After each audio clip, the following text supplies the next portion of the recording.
अल्फाज मेवात FM 107.8 सुनने वाले सभी साथियों को मेरा सलाम नमस्कार।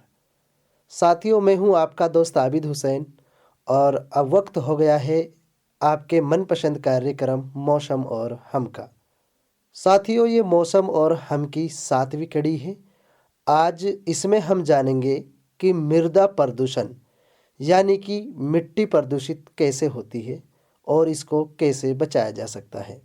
साथियों, मिट्टी प्रदूषण उपजाऊ मिट्टी का प्रदूषण होता है जो विभिन्न जहरीले प्रदूषकों की वजह से मिट्टी की उत्पादकता को कम कर देता है। जहरीले प्रदूषक बहुत खतरनाक होते हैं और मिट्टी के भौतिक, रासायनिक और जैविक गुणों पर प्रतिकूल प्रभाव डालते हैं। कीटनाशक, उर्वरक, रसायन, कपड़े, प्लास्टिक, कागज और चमड़े का सामान इत्यादि जैसी इन चीज़ों से प्रदूषक मिट्टी में मिलकर उसे प्रदूषित करते हैं जो मिट्टी प्रदूषण का कारण बनता है। लोहा, पारा, शीशा, तांबा, एल्यूमीनियम, साइनाइड, एसिड, क्षार आदि जैसे विभिन्न तरह के रसायनों द्वारा भी उत्सर्जित प्रदूषक मिट्टी प्रदूषण का कारण बनता है। अम्लीय वर्षा भी एक प्राकृतिक कारण है जो मिट्टी की उर्वरकता को सीधे तौर पर प्रभावित करती है। तो साथियों, ये थी कुछ छोटी मोटी जानकारियाँ और अधिक जानकारी के लिए हमने बात की है कृषि विभाग के जानकार से। आइए आपको उनसे मिलवाते हैं और जानते हैं कि मिट्टी है जो किस तरीके से प्रदूषित होती है। जी, सबसे पहले आप अपने बारे में बताएंगे। मैं Yusuf Khan, assistant technical manager, कृषि एवं किसान कल्याण विभाग फिरोजपुर झिरका से यहाँ कार्यरत हूँ। मेरे पास साकरस एरिया है जहाँ पर मैं एडीओ के रूप में वहाँ काम कर रहा हूँ। जी, परिचय कराने के लिए आपका बहुत बहुत शुक्रिया। यूसुफ जी, आज मैं आपसे जानना चाहूँगा कि जो हमारी ज़मीन है या धरती है उसको कैसे बचाया जा सके। उससे पहले आप ये बताएं कि धरती है जो किस तरीके से हमारी ज़मीन है आजकल ख़राब हो रही है। ये बहुत अच्छा सवाल है और आजकल की गौर करने की बात भी है। जैसे माँ का पेट होता है, इसी तरह मिट्टी भी पौधे के लिए माँ की तरह है।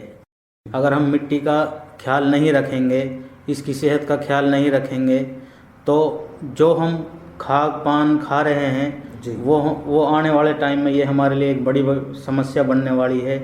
तो इस पर बहुत ज़्यादा गौर करने की बात है। यूसुफ जी, मैं आपसे ये जानना चाह रहा हूँ कि ज़मीन है जो आमतौर पर ऐसे क्या कारण हैं जिनकी वजह से आजकल ख़राब होती जा रही है।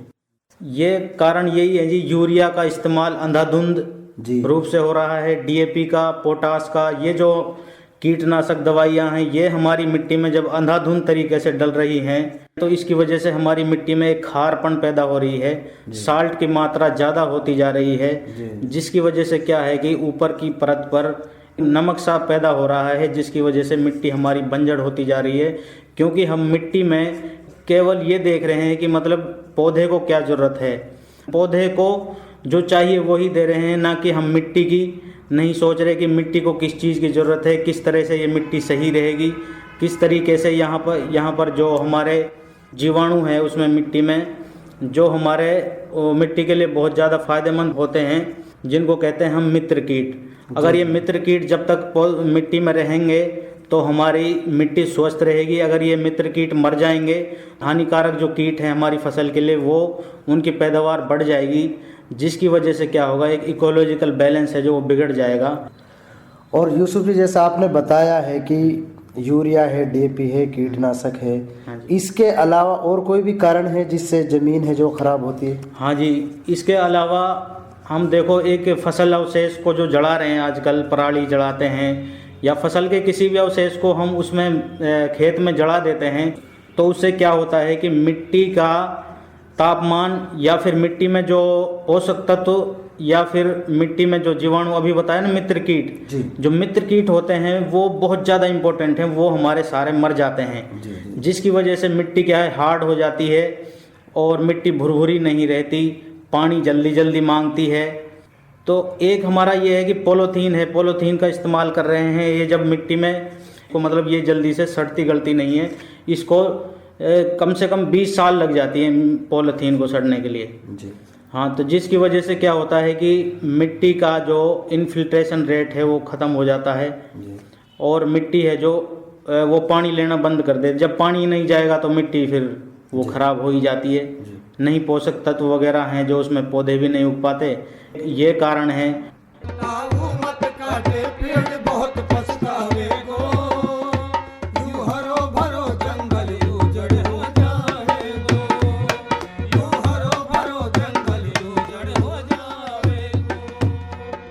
जैसे पेड़ों का काटना है, आजकल पेड़ कट रहे हैं, उसकी वजह से क्या हो रहा है कि मिट्टी पहले क्या था कि जैसे ही पौधा रहता है तो वो अपने आसपास जड़ों से उस मिट्टी को बांध के रखती है। लेकिन जब पौधे को हम काट देंगे तो उससे क्या होगा, सॉइल का कंजर्वेशन नहीं होगा। जो मिट्टी है हमारी इरोजन कहते हैं, मिट्टी मतलब एक जगह से दूसरी जगह उठ के चली जाती है, कटाव हो जाता है। हाँ, मिट्टी का कटाव हो जाता है उसकी वजह से।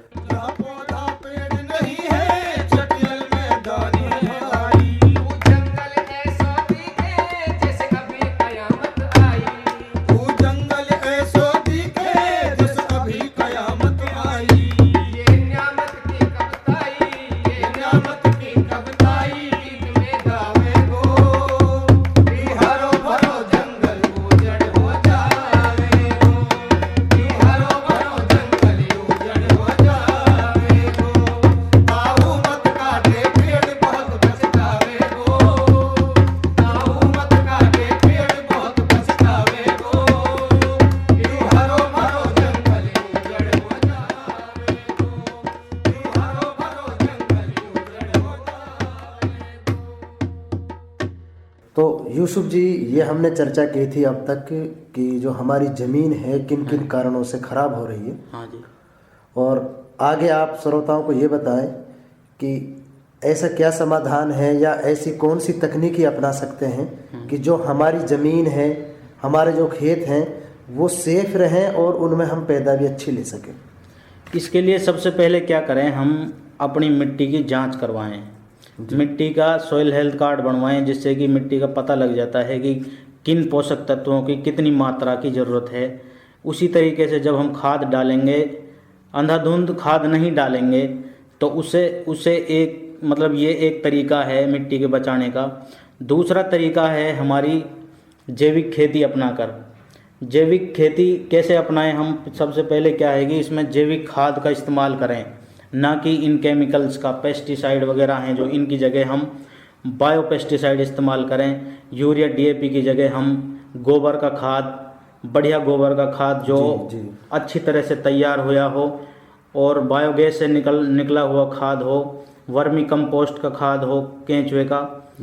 ये हमारे तरीके हैं जिनसे हम अपनी मिट्टी की सेहत को बचा सकते हैं।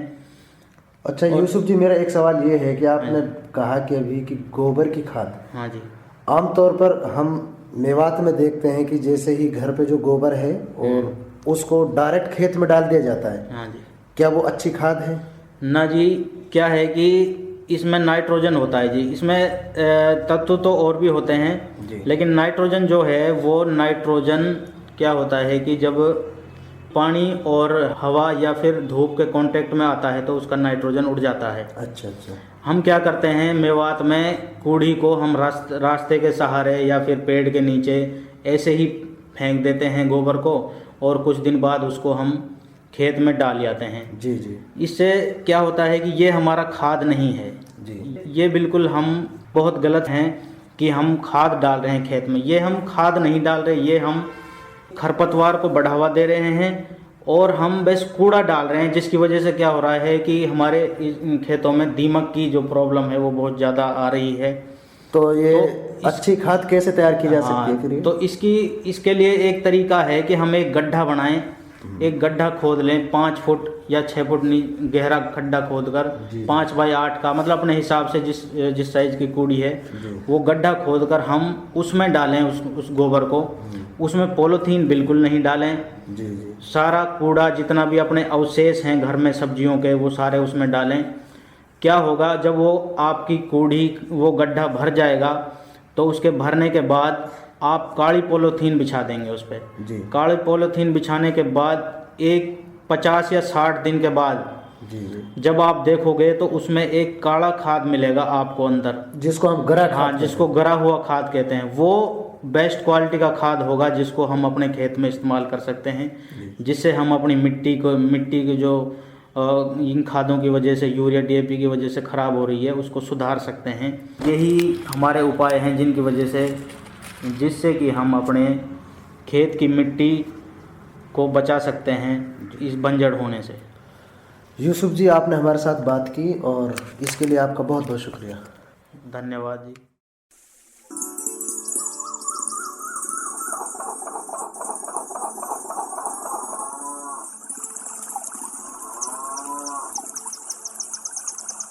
साथियों, ये थे यूसुफ खान एग्रीकल्चर डिपार्टमेंट से, जिन्होंने मिट्टी प्रदूषण और मिट्टी को प्रदूषित होने से कैसे बचाया जाए इस पर चर्चा की। और इस कार्यक्रम को आगे बढ़ाते हुए हमने बात की है गांव के ही कुछ किसानों से। आइए आपको मिलवाते हैं कि गांव के किसान मिट्टी प्रदूषण के बारे में क्या बताते हैं।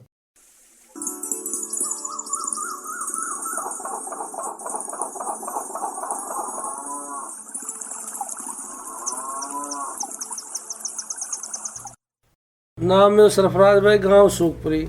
और भाई अपना जमींदार भाई जो खाद घेर रहा है हमारी इन जमीन खराब हो रही, खाद वजह से भाई ना चेकअप करो ना कुछ करो, ना दूसरा खाद घेर रहा हम भाई। यू है कि जांच हो भाई जमीन जो खाद गिरे तो भाई जांच करवा घेर खाद कितने जरूरत है कितने ना, वह जो जमीन खराब हो रही, हम फसल ना हो रही, खार हो रहा है भाई। हमारी जमीन मैंने 1 कट्टा घेरो, 202 कट्टा घेर रहा है भाई, होड़ सु घेरा, वह बाद जमीन खराब हो नू पता रहना है कि भाई हमें कितनो खाद गिरे हो कितना, अगर कोई 3 ठोक रो कोई 2 ठोक रो, होड़ सु घेरा। हाँ ये मैं मोहम्मद आरिफ गांव सूखपुरी का रहने वाला हूँ और इस ज़मीन के बारे में, जो हमारी ज़मीनें ख़राब हो रही हैं इसके बारे में बोल रहा हूँ। ये नहर का जो पानी आ रहा है इसमें जहरीले केमिकल्स मिक्स होकर आ रहे हैं, हमारी उपजाऊ ज़मीन बंजर होती जा रही है। 40% ज़मीन हमारी बंजर हो चुकी है, सिर्फ 60% ही ऐसी बची जिसमें हमारे खाने पीने के लिए अनाज होता है बच्चों के लिए। इसका ये तादाद बढ़ती जा रही है। मेरा नाम हाजी सिराजुद्दीन है, मैं सूखपुरी का रहने वाला हूँ।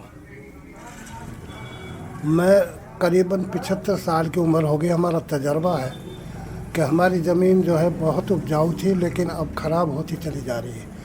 इसके मेन कारण कई हैं। पहला कारण तो यूँ है कि हम जो है खाद घेरते हैं बगैर मिट्टी जांच कराए, होड़ से डाल देते हैं। वो उससे ज़्यादा उससे पैदा तो होती नहीं, ज़मीन ख़राब होती है। दूसरा कारण हमारे यहाँ जो पानी आ रहा है नहर का, इसमें केमिकल फैक्ट्रियों के जो है गंध आती है, इससे हमारी ज़मीन जो है बहुत ख़राब हो रही है। और तीसरा कारण यह है कि हम देसी खाद जो डालते हैं, हमारे यहाँ पन्नी वगैरह बहुत आती है, वो पन्नी हम उसमें चली जाती है, तो उस पन्नियों से हमारी जो है फसल बहुत ज़मीन ख़राब होती है, क्योंकि वहाँ पर ना तो पानी बैठता है ना बीज हरा होता है। और चौथे कारण यह है कि जब हम फसल काट लेते हैं तो उनके जड़ों को या पयाड़ को जलाते हैं, उनसे के जलाने से जो कीटाणु जिनसे पैदा फसल अच्छी होती है वो ख़त्म हो जाते हैं, इसलिए हमारी फसलों को बहुत नुकसान होता है। तो इसके कारण ये है कि हमें पहले मिट्टी की जांच करानी चाहिए और पानी की भी जांच हो तो बहुत बेहतर है। और अपने देसी खाद जो डालें उसमें पन्नी वगैरह ना डालें, और ये जो है पयाल वगैरह ये ना जलाएं खेतों में, इससे हमारी फसल बहुत बढ़िया होगी। और हो के है नहीं, सारी जांच करा के अपनी फसल को बोए और तभी खाद डालें, इससे हमारी फसल जो है अच्छी होगी और ज़मीन ख़राब नहीं होगी। गांव सूखपुरी और नाम कुतुबुद्दीन है जी। ज़मीन जी ख़राब या खारी पानी से भी हो रही है, खारी पानी है, और या नहर का देवा तो या में केमिकल आ रही है।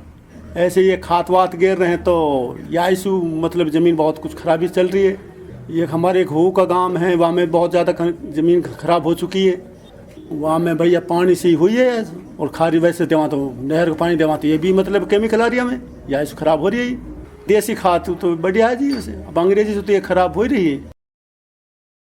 हाँ जी, मैं गांव सूखपुरी और नाम शहाबुद्दीन है मेरा। मैं कुछ ज़मीन के बारे में बताना चाहता हूँ, क्योंकि हमारे यहाँ जो है इलाके में ज़मीन जो है ये जो ख़राब हो रही है सिर्फ नहरी के पानी की वजह से ख़राब हो रही है, और इस नहर के पानी में केमिकल आता है।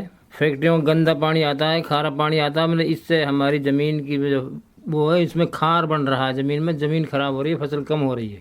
और एक वजह ये भी है कि हमारे यहाँ लोग जो है अब ज़्यादातर सरकारी खाद इस्तेमाल कर रहे हैं और खाद भी ज़्यादा डाल रहे हैं। गोबर का खाद लोगों ने छोड़ दिया, पैदा जो है और शक्ति ज़मीन में जो बनती है सिर्फ गोबर खाद से बनती है, इससे तो ज़मीन और ज़्यादा ख़राब हो रही है। एक वजह हमारे ये भी है कि यहाँ हमारे जो है इलाके में पेड़ पौधा बहुत कट रहे हैं। इन पेड़ पौधों को भी अगर सुरक्षित रखा जाए तो ये भी मतलब जो है इससे भी ज़मीन की मजबूताई होती है।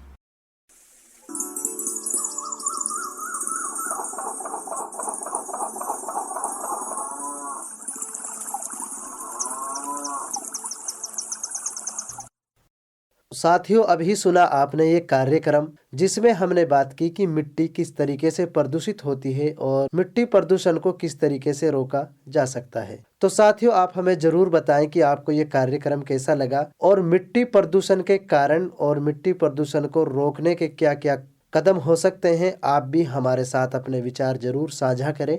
उसके लिए आप हमारे स्टूडियो के नंबर पर फोन करके अपनी आवाज रिकॉर्ड करा सकते हैं या अपनी राय दे सकते हैं। हमारे स्टूडियो का नंबर है 98 131 64 542। तो साथियों, अब समय होता है इस कार्यक्रम से जाने का। अब अपने साथी आबिद हुसैन को दीजिएगा इजाज़त और सुनते रहिएगा आपका अपना सामुदायिक रेडियो स्टेशन अल्फाज़े मेवात FM 107.8। खुदा हाफिज़, नमस्कार।